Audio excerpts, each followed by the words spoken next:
नमस्कार and welcome back to my YouTube channel rising star 2.0। दोस्तों, अगर आप बिहार से डीएलएड सत्र 2023 से 25 में एडमिशन के लिए जो है फॉर्म अप्लाई किया हुआ था और आप जो है इंट्रांस एग्ज़ाम जो लिया गया था उसको आप क्लियर कर चुके थे। लेकिन जो डीएलएड एडमिशन को लेकर के फर्स्ट सेकेंड और थर्ड मेरिट लिस्ट जो जारी की गई थी उसमें अगर आपका नाम नहीं आया था और आप अगर इंतज़ार कर रहे थे कि स्पॉट एडमिशन कब से शुरू होगा, तो आप सभी छात्रों के लिए जो है बहुत अच्छी खबर सामने निकल के आई है। दरअसल Bihar school examination board Patna के तरफ से डीएलएड सत्र 2023 से 25 में स्पॉट एडमिशन को लेकर के सूचना जो है जारी कर दिया गया है। और इस वीडियो में मैं आपको उसी से रिलेटेड पूरी जानकारी देने वाला हूं कि जो स्पॉट एडमिशन को लेकर के सूचना जारी हुई है उसमें किसका एडमिशन होगा, नामांकन प्रक्रिया क्या होगी और साथ में डॉक्यूमेंट और फी आपको क्या क्या लगेगा। और ये जो स्पॉट एडमिशन है इसमें सभी छात्रों के लिए आखिरी मौका है।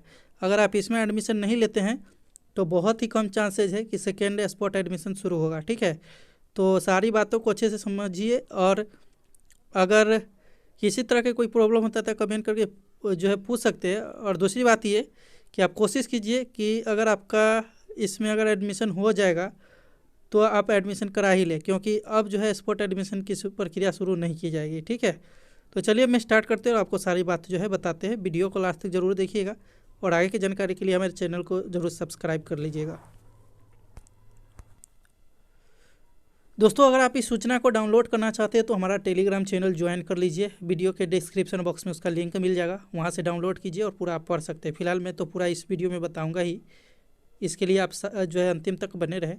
इसमें कहा गया कि ERC-NCTE से मान्यता एवं बिहार विद्यालय परीक्षा समिति से संबद्धता प्राप्त राज्य के डीएलएड कोर्स से संचालित सभी सरकारी एवं गैर सरकारी प्रशिक्षण संस्थानों के प्राचार्य एवं डीएलएड प्रशिक्षण सत्र 2023 से 25 में नामांकन के इच्छुक विद्यार्थियों के लिए स्पॉट नामांकन के संबंध में आवश्यक सूचना।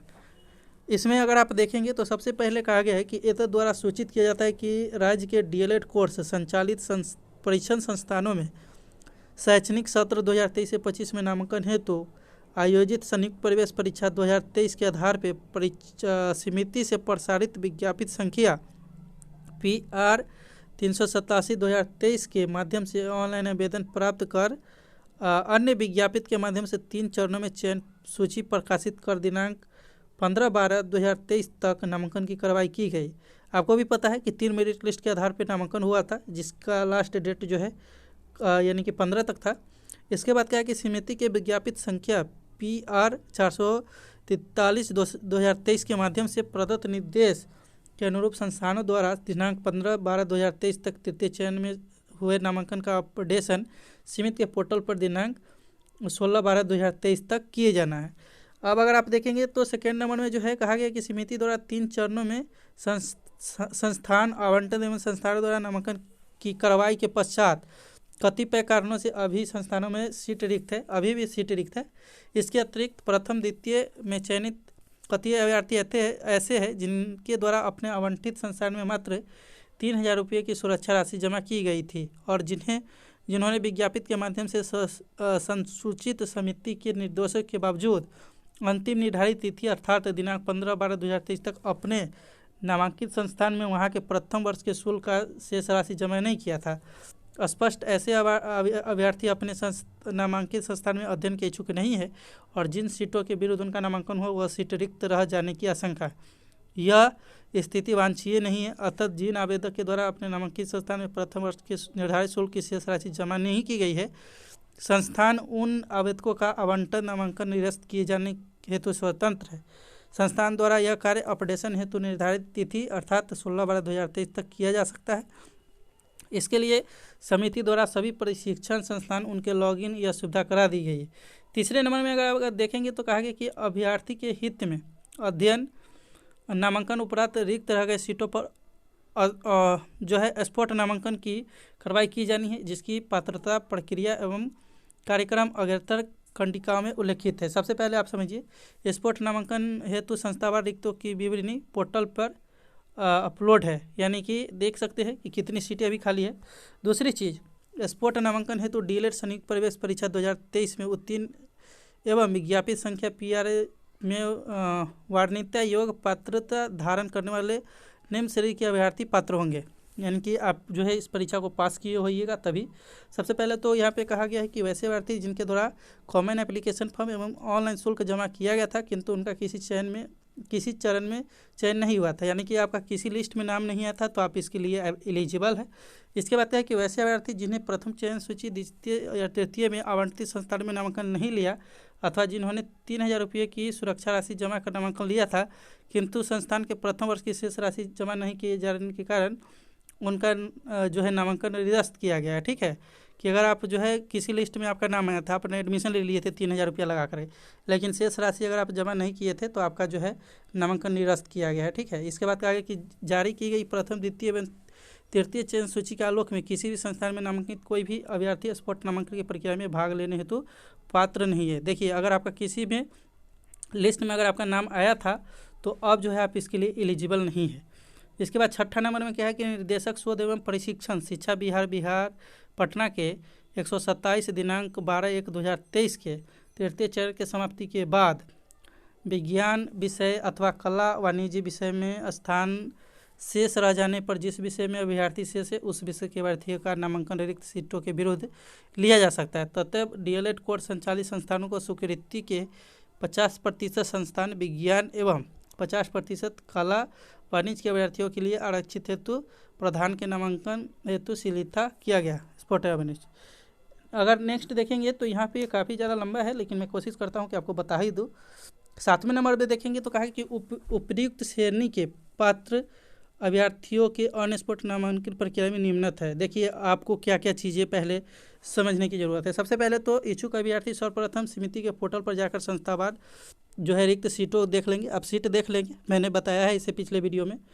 दूसरे में वैसे अभ्यर्थी जिन्होंने पूर्व में कॉमन एप्लीकेशन फॉर्म ऑनलाइन जमा किए हुए समिति पोर्टल पर लॉगिन कर स्पॉट नामांकन हेतु CFA अपना डाउनलोड कर लेंगे, यानी कॉमन एप्लीकेशन फॉर्म आप डाउनलोड कर लेंगे। इसके बाद कहा कि तत्पश्चात अभ्यर्थी जिन संस्थान में नामांकन को इच्छुक है वहां संगत अभिलेखों के 100 प्रमाणित छायाप्रति के साथ संस्थान में अपना नामांकन आवेदन समर्पित करेंगे। नामांकन आवेदन के साथ अभ्यर्थी अपने सभी अकादमिक प्रमाण पत्र आरक्षण कोटि की 100 प्रमाणित छायाप्रति के अलावा अपना स्कोर कार्ड एवं CFA अवश्य संकलन करेंगे। ठीक है, इसके बाद कहा गया कि संस्थान प्रधान द्वारा उनके यहाँ प्राप्त होने वाले आवेदकों की पंजी संधारित की जाएगी, जिसमें आवेदक की प्राप्ति की संख्या के अनिवार्य रूप से अंकित की जाएगी। प्राप्ति संख्या क्रमिक आगामी तिथियों के क्रमिक रूप से बढ़ाई, अर्थात आवेदन प्राप्ति हेतु निर्धारित द्वितीय एवं आगामी तृतीय प्राप्ति संख्या पर शुरू न करें। इसके बाद 5वें नंबर में देखेंगे तो कहा गया कि अभ्यर्थी से आवेदन प्राप्त होने के बाद संस्थान द्वारा तत्क्षण ही उसे आवेदन की छायाप्रति पर आवेदन की प्राप्ति रिसीविंग दी जाएगी। आवेदन की छायाप्रति पर रिसीविंग के साथ साथ आवेदन प्राप्त संख्या भी अनिवार्य रूप से अंकित करना सुनिश्चित किया जाएगा। 6ठे नंबर में देखेंगे तो कहा गया है कि संस्थान अभ्यर्थियों को CFA नंबर अपने लॉगिन पे प्रविष्ट कर संतुष्ट होंगे कि उक्त आवेदन का नामांकन किसी भी संस्थान में नहीं हुआ है। इसके बाद कहा गया है कि आवेदन की प्रक्रिया समाप्ति के उपरांत संस्था द्वारा स्कोर कार्ड में अंकित रैंक के आधार पर अभ्यर्थियों की औपबंधित मेगा सूची तैयार कर संस्थावार के सूचना पटल पर एवं अन्य स्थलों पर संतुष्ट रूप से प्रकाशित करते हुए आपत्ति आमंत्रित किया जाएगा। तत्पश्चात अभ्यर्थी प्राप्त आपत्तियों के निराकरण करते हुए संस्थान द्वारा अंतिम मेगा सूची की जाएगी, जिसके संस्थान के सूचना पटल पर एवं अन्य स्थलों पर प्रकाशित किया जाएगा। संस्थान द्वारा उक्त मेगा सूची के आधार पर अभ्यर्थियों की नामांकन की कार्रवाई ससमय सुनिश्चित करते हुए उक्त समिति के पोर्टल पर अनिवार्य रूप से अपडेट किया जाएगा। इसके बाद कहा कि सरकारी प्रशिक्षण संस्थानों में नामांकन के आरक्षण के प्रावधान का अनिवार्य रूप से पालन किया जाएगा। यहाँ पे देख सकते हैं कि स्पॉट एडमिशन की जो है विभिन्न गतिविधियाँ समय तालिका निम्नता है।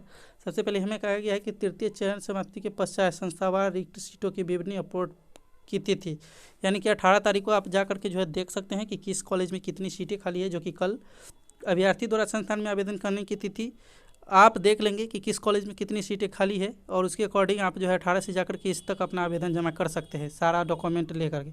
मेघाक्रम में सूची प्रकाश करने की तिथि, यानी कि जो मेरिट लिस्ट जारी की जाएगी वो 22/12 को की जाएगी। इसके बाद औपबंधिक सूची पर अभ्यर्थियों की आपत्ति प्राप्त करने की तिथि, यानी कि किसी तरह का आपको कोई आपत्ति है तो उसके लिए आप 22 से 23 के बीच जो है कर सकते हैं। इसके बाद प्राप्त आपत्तियों के निराकरण की तिथि, यानी कि 26 तक आपका पूरी तरह से जो है जो भी प्रॉब्लम होगा उसको सॉल्व कर दिया जाएगा। इसके बाद क्या है कि प्राप्त आपत्तियों के निराकरण के पश्चात अंतिम मेधा सूची प्रदान करने की तिथि, यानी कि फिर अगर आपको ये करते हैं, कोई कंप्लेन करते हैं, उसके बाद जो है फाइनल जो मेरिट लिस्ट है वो 27/12 को जारी की जाएगी। और उसके बाद अंतिम मेधा सूची के आधार पर जो नामांकन की तिथि 28 से लेकर के 30/12 तक होगी, ठीक है।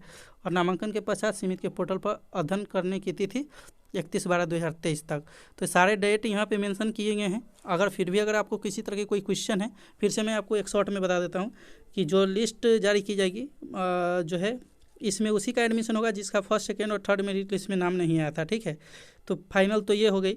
दूसरी चीज़ ये, इसमें नामांकन के लिए आपको जो डॉक्यूमेंट लगने वाले हैं ऊपर मैंने बता ही दिया कि CFA के साथ साथ आपको स्कोर कार्ड लगेंगे और सारे जो है डॉक्यूमेंट आपको लगेंगे।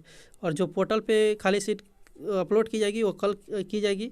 उसके आधार पे जो है आप जिस भी कॉलेज में आपको एडमिशन लेना है, सारे डॉक्यूमेंट लेकर के 18 से लेकर के इस तक आपको जमा करना पड़ेगा। इसके बाद जो सूची जारी की जाएगी 22 को की जाएगी। फिर भी अगर किसी तरह की कोई क्वेश्चन रह जाती है, आपको किसी तरह की कोई वहाँ पे गड़बड़ी रहती है, तो उसके लिए पोर्टल फिर से खोला जाएगा और उसका निराकार होगा 22 से लेकर के 23 के बीच। और उसके बाद जो है उस 26 तक पूरी तरह से उसको क्लियर करके फिर जो है अंतिम मेगा सूची जो जारी की जाएगी वो 27/12 को की जाएगी। और उसके आधार पर एडमिशन होगी 28 से 30 के बीच। और 31 तक आपको जो है कॉलेज बता दिया जाएगा कि किस कॉलेज में आपको जाकर के अध्ययन करना है। तो आई होप आप इस बात को समझ गए होंगे। अगर फिर भी किसी तरह के कोई क्वेश्चन है तो कमेंट करके पूछ सकते हैं। मिलते हैं अगले वीडियो में, जब तक के लिए जय हिंद, जय भारत।